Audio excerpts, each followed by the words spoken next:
Hello and welcome back. So today we're going to do a review of Abbey Road's 80s drummer. I got this on Native Instruments and it's definitely worth looking into. Before we move further on, don't forget to like and subscribe and click that notification bell or button to be notified of any new videos. So without further ado, let's get into this review.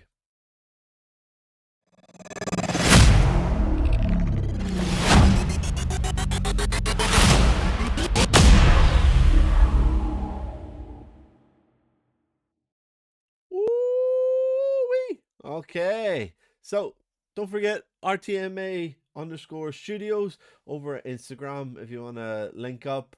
You follow, I follow, and we can chat, we can send messages. Please give us any of your comments, opinions, things like that. If there's any future videos you'd like to see, again over there, or even in the comments here, please let me know. And don't be afraid to say what you want, say what you feel, call me out, point out flaws, whatever. These videos are all organic. I don't edit these because I just want it to feel like a conversation, a chat between peers, and it doesn't matter if you're new to music production or you're a vet in music. We should all be able to just kind of hang together, and I want to try and create that atmosphere and keep it as natural as possible. Mistakes, warts, and all. So, without further ado, here we go. We got the Abbey Road 80s drummer, and I like this one because it just sounds awesome. In fact, I like them all, and I've reviewed some of the other Abbey Road series, and I would recommend that you watch those if you want to hear what they sound like. These are really, really good to buy. I did, in all fairness, so I did buy them, but I did get them in like a sale. I can't remember if it was Christmas sale, summer, some other special occasion, but I got the whole set from 60s right up to modern in this sale, and that was so awesome about it.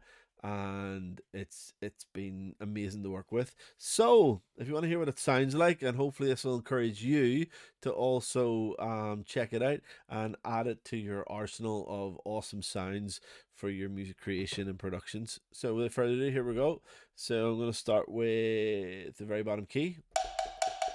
Oh, lovely. Okay, now, unlike the other videos, I'm learning as I go. Remember I said about mistakes. I've selected the question mark here, so hopefully, if we don't know what something is, oh, it'll come up and it'll explain to us. Okay. Um, Same for you on your players and stuff, and you can see. So it's nice so far, nice wood blocks. And then these are chokes, I believe. Let me just double check. Yes, so is this one China choke? Okay, so they don't make a sound themselves. So what it does is if I find which one, aha, there's the Chinese symbol as they call it, and if I just hit this and then hit the choke, it chokes it.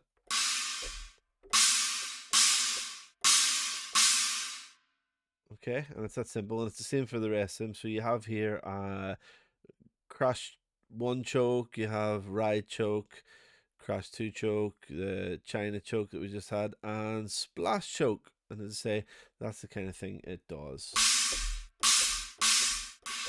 Okay, simple is. Moving on.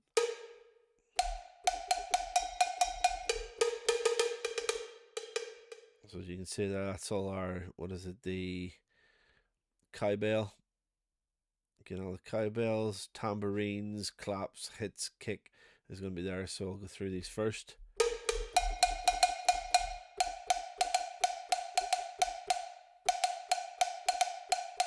I love that. Just those layers of samples so that like no hits exactly the same every time. Obviously with your velocities.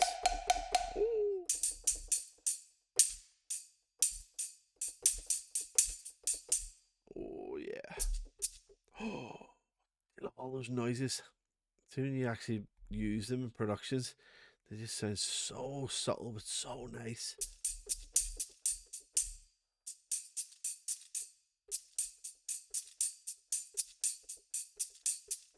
tell me that's not like some kind of, well, I was going to say 70s, but that 70s drummer, but it's still like something like, don't know. You can hear the guitar coming in. Don't know. Don't know. Don't know. It's alright. Even though this is 80s, but still so awesome. Nice sound. I'm a big fan of the claps on any of these. So clap's a clap, but it's just so nice.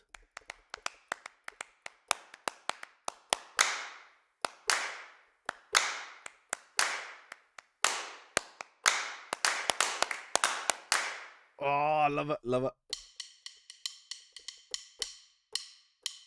You just with these type of hits, I always find you can really hear the work that goes into making them sound natural.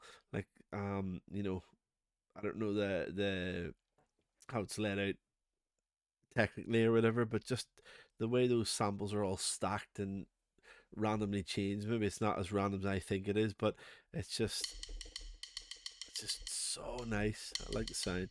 Anyway, so right, start of the kit, kick drum.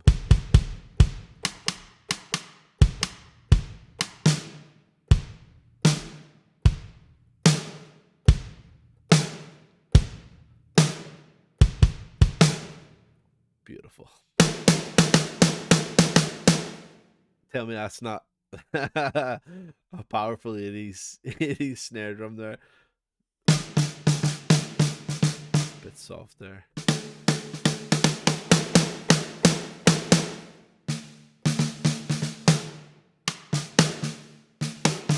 Yep, so you have four keys there for the snare, and then moving on. Yep, so I think like the last couple of reviews. Now it's been a while since I've done these reviews.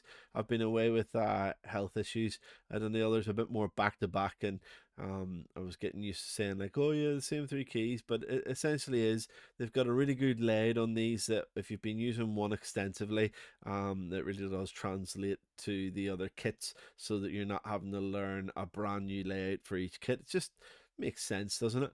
But it's just really useful. These were always what's the slowest one? So that's the hi-hat close, left, right, and close pedal.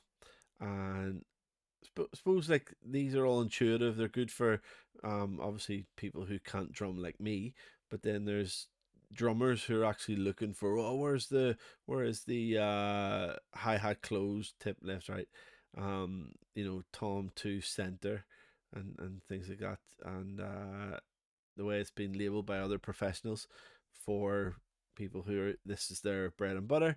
It might really help. And the cool thing about this is, yes, it's on a piano roll. Yes, it's a VST and music software. But if you have like those MIDI drums, these things are like amazing. Why would you not? Instead of buying one kit that's going to sound pretty, you're locked into that kit sound.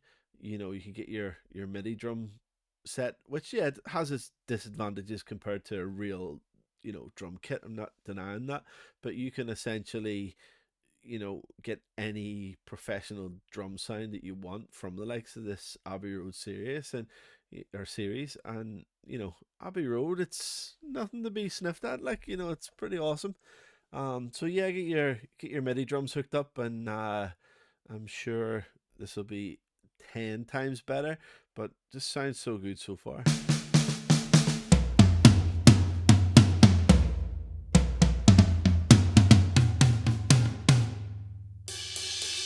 Then we'll go with the cymbals and rides and stuff. There's was it the China cymbal they call that?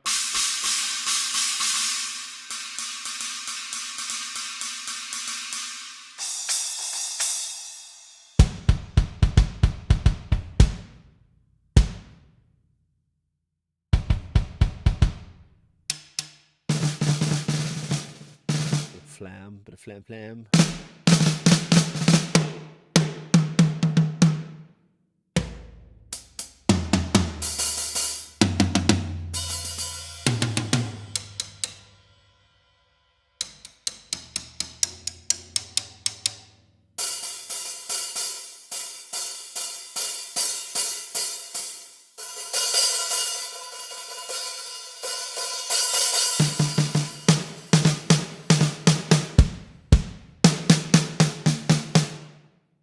remember. I think we click here. That'll take us. Yep, there we go.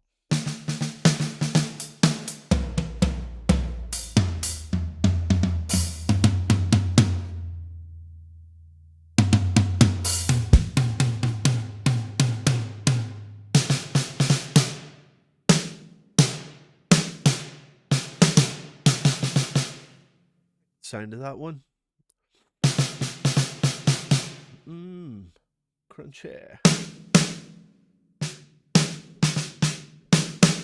What are those ones called actually? Because they sound snare mirror and snare skin on skin. Yeah.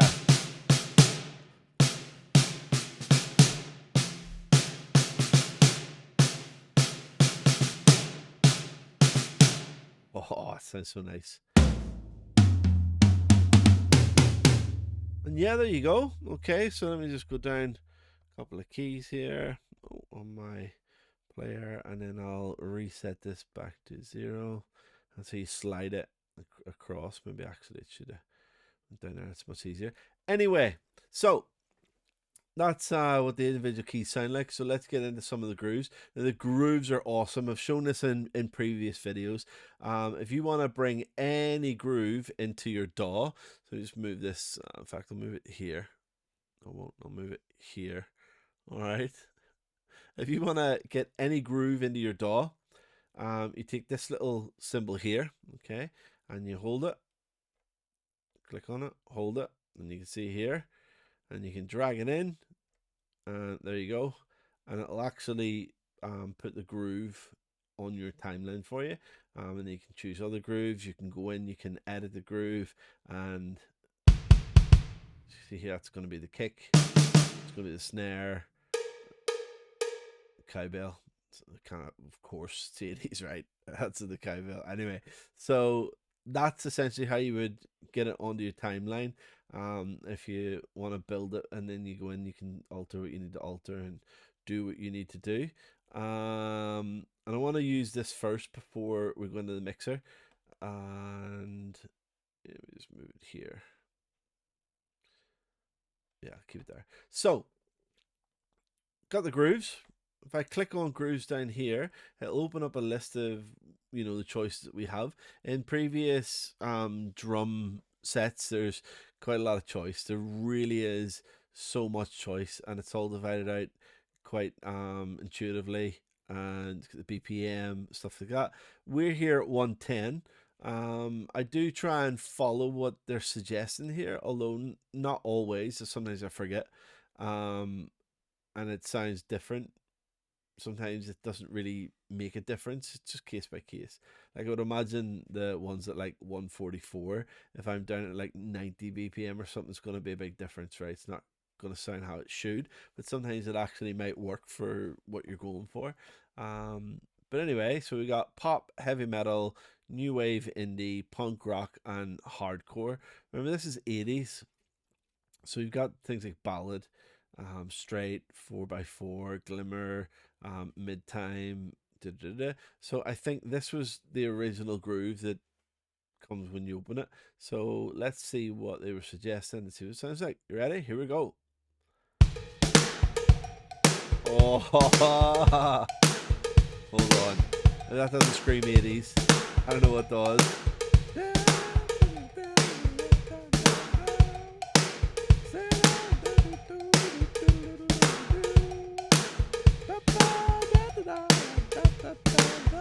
Yep, that's the ticket right there.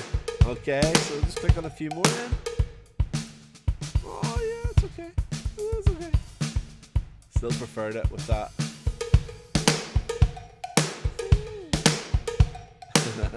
It's all writing itself. The music, you can hear it in your head, right? That's what I love about this drum series. It's like, you know, it's phenomenal.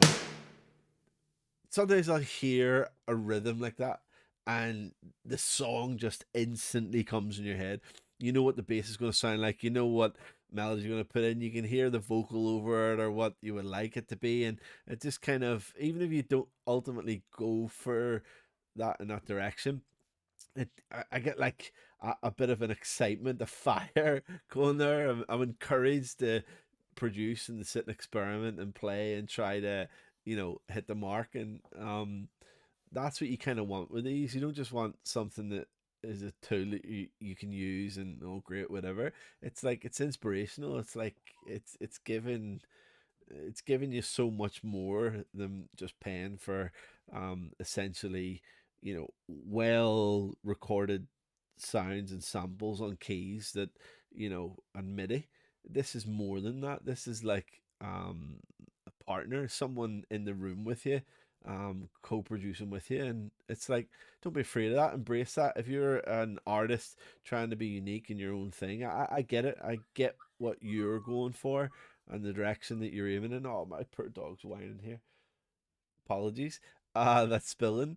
However, when you're in the kind of general production sync licensing, you're making music for all different mediums like video games, movies, animations, commercials, reels, children's songs. There's so much you can do, and so many avenues and tools that you can use that you don't have to restrict yourself to even trying to be individual, making everything from scratch yourselves. These are perfectly fine to use in any context, and they're professionally done. And just think of it like these are your session musicians. It just so happens they're already recorded. You didn't record them, somebody else did, and you've paid for those session musicians technically. See it that way, right? Loads of producers hire session musicians. This is kind of like that.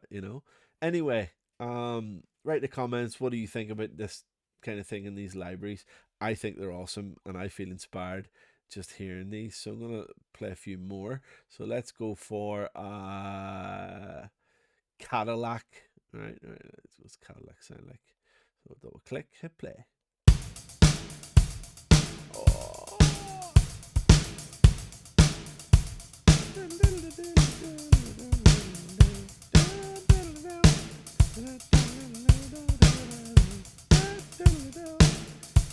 Can almost hear the keyboard synth. Here we go.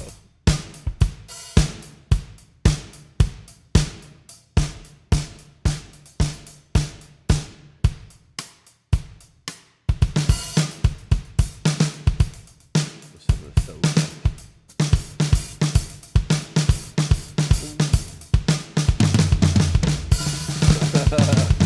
Okay, bit mad on the toms there. Beautiful or extraordinary? Extraordinary. Let's go for beautiful, right? Now it says 135, so what I'm going to do is I'm going to go right up to 135. Okay, and then we'll check it out. So we're in beautiful. Okay.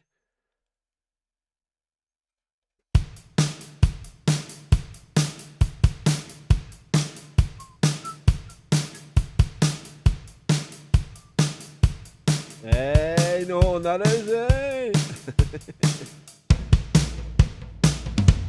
Oh, like that. That sounds nice. Oh,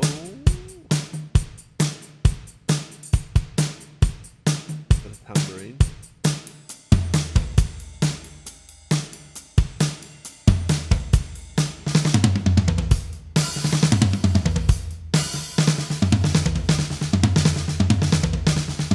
Nice, right?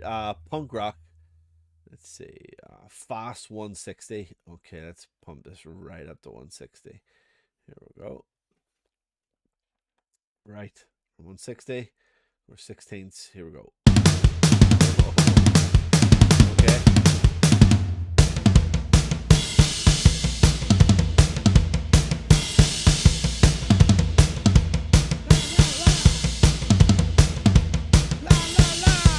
Something nice.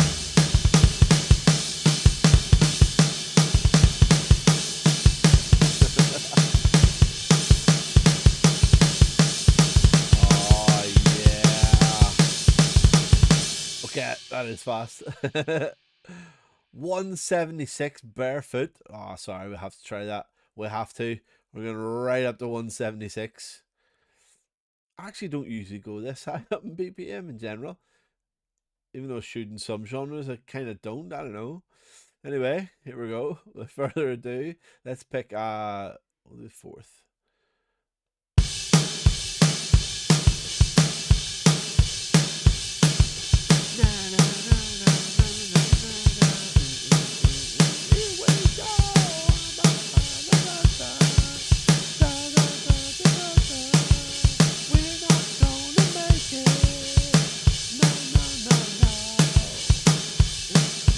Yeah, pretty cool.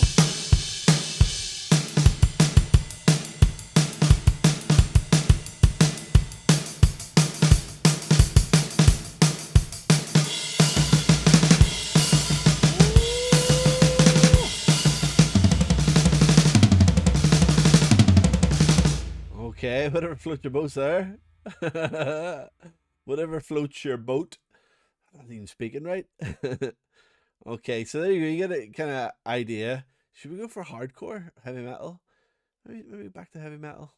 Yeah, let's just try heavy metal. Filthy. Yeah, because it's 178. We'll stay on 176, but yeah. Filthy. And here we go. Filthy.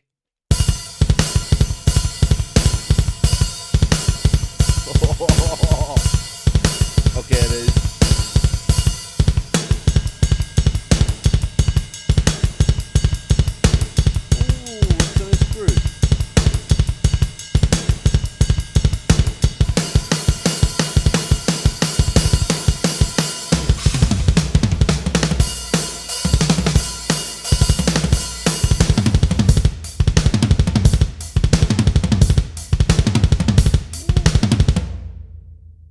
Although I have to be honest, while I like it, I don't really. This is a personal opinion. When I think of heavy metal, I don't think 80s. And I'm sure if it was around, there was, you know, I just don't think 80s. In my head, I'm thinking like not even heavy metal. I'm thinking like, what do you call those dudes? Like White Snake. Is this love that I'm feeling? Like those type of dudes with the big hair, and they just didn't scream heavy metal or anything, and it's like ballad rock or something, or what is it? I don't know. Just sounded awesome. I like White Snake, all right, but when I think of heavy metal, I think more like 90s and 2000s and right up to now, but not so much 80s. But yeah, it still sounds awesome though. And it looks like there's a lot of different examples there. Slay, Busy School, Doom, that kind of thing. And yeah, new wave indie, shuffle, machine, downbeat, Vogue. You can't beat a wee bit of Vogue. I'll type that one in. Let's see. Oh, do you know what that sounds like? It would really suit some type of like upbeat commercial for something. I don't want to say this, but like a Grammarly at Grammarly, we can help you with your, one of those recent Grammarly videos that they do. At Grammarly, we blah blah blah blah blah. Right? It's got that happy, upbeat vibe, doesn't it? Dun, dun, dun, dun, dun, dun, dun, dun, dun. We'll help you with your writing. Dun, dun, dun, dun, dun, dun, dun. Yeah, anyway. And that was at 176. Sorry, so there you go. Oh!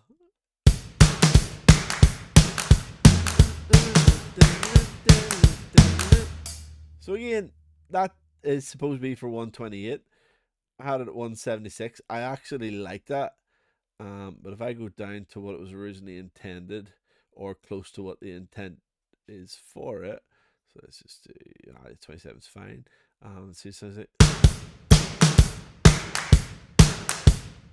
Wow, it still sounds great. Love the groove. It's brilliant.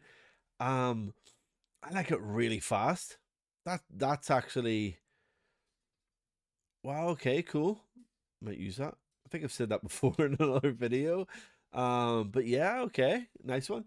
Anyway, just gives you an idea. So what I'll do is using the last one, this particular one, I'm gonna go in the mixer, and what we'll do is we'll play around. We'll see what it sounds like with some of these changes, and it'll just give you an overall feel. So there we go.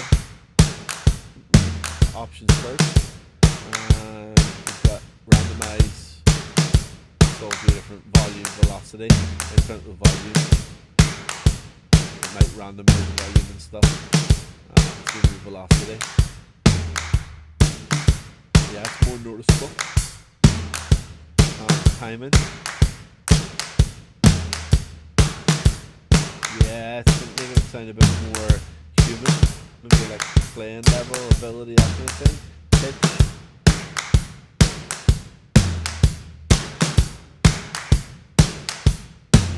Yeah, it's okay. Again, I wonder, is it randomized for everything, isn't it? Or just kick?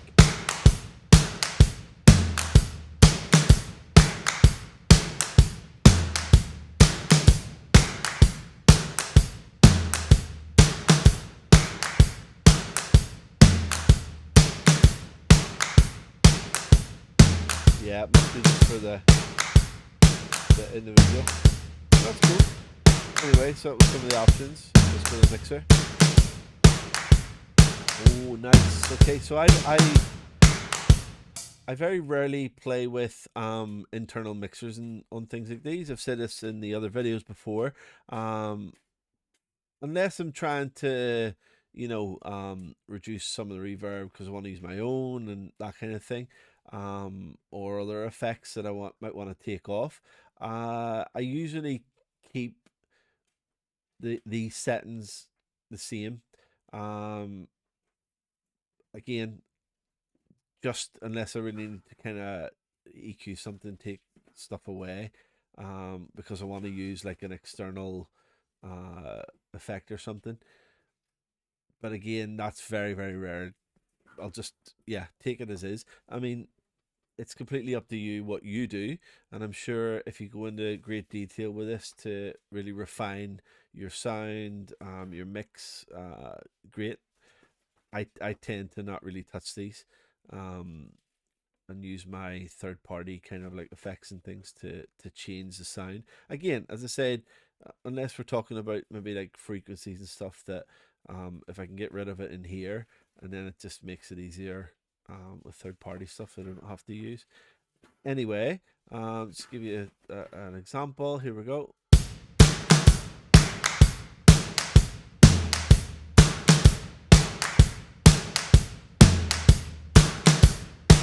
Tapes off on that one. So we change the preset, see what it sounds like.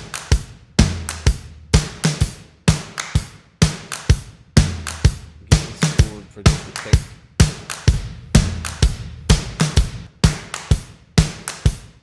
Yeah, go for each one.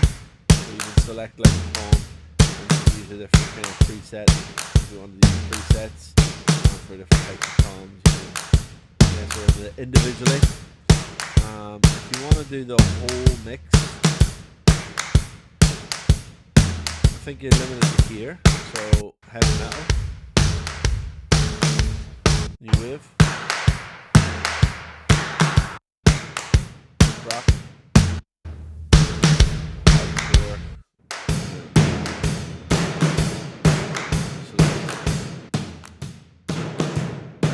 okay.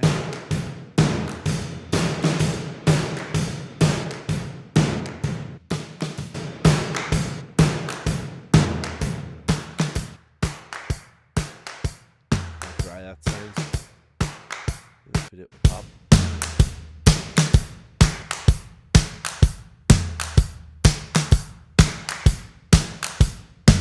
It's almost like the overhead mics really make a difference, doesn't it? But essentially, yeah, it's a mixer. You can play around with that if you want, and some of the people sometimes feel afraid to use defaults because they feel it's either a cop out. It's like you're not really it's doing anything, and it's good to know how things affect it so that you can make the choices yourself. But with these defaults, these companies have invested thousands of dollars into researching the best kind of settings and getting the right people and other professionals who are way above our own pay grades, that they know their stuff, and they're not just randomly throwing these at the wall and, yeah, to see if it works. As I said, they're investing a lot of time and money into setting these kind of presets and defaults up so that you can use these, and get that information that they've spent years learning. They're passing on that knowledge through these kind of things. And I get people who feel a bit like defensive or cautious about using defaults because it'll sound like everyone else. Again, I'm not trying to um, run this channel based on you just being an independent artist who's making your own songs specifically. By all means, to be unique, do your own thing, make your own things that no one else has, your own sound, even if it is just, from a mix point of view, frequencies, effects and stuff, right the way up to your instrument sounds and all the rest of it. Be unique, and that's fine. I really want to aim at, you know, people who want to be making music in in many different areas and not necessarily independent artists. And what you will find is that there are a lot of independent artists who, on the side, as part of their job and their, how they make their money, they do produce music for sync licensing for Motion Array, Pond 5, Envato, places like that, as well as their own unique music as an artist, but also for film soundtracks or commercials and reels and stuff. And um these kind of default settings are perfect for all of that, because again, it's like you're getting these things from professionals. They're investing time and money into passing that knowledge on to you through these presets. And another really cool thing about it is even if you don't want to use them, look into it, study it. Why did they choose the settings that they chose? Why did they set the frequencies and the volume levels and the things like that? Explore it. I know it seems like a geeky thing to do, but again, if you don't want to use the knowledge that they have in the presets, then at least study it so that you can use the knowledge of why they did what they did and how what they're doing affects sound, so that you can then translate that into uh your own production for your own music and your own sound yourself. I'd say, yeah, you can incorporate it into make it yours, without using the default. So even use them as a learning tool, if that makes sense. And again, I didn't want to say it in some kind of cut up, hit the nail in the head point. I just wanted to be organic about it, like a discussion. And I wish I could hear your response back. But I do. I think there's a big problem with a lot of people who complain that, oh, I use the default for this and a default for that and blah blah blah. And it's like, yeah, because it fits the context of the work that I'm making.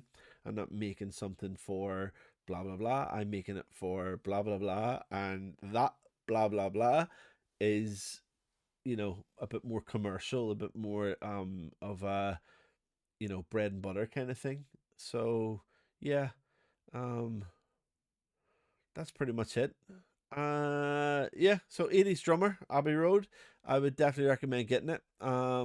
Just to finish off, if I move back to kit, that was a full black kit.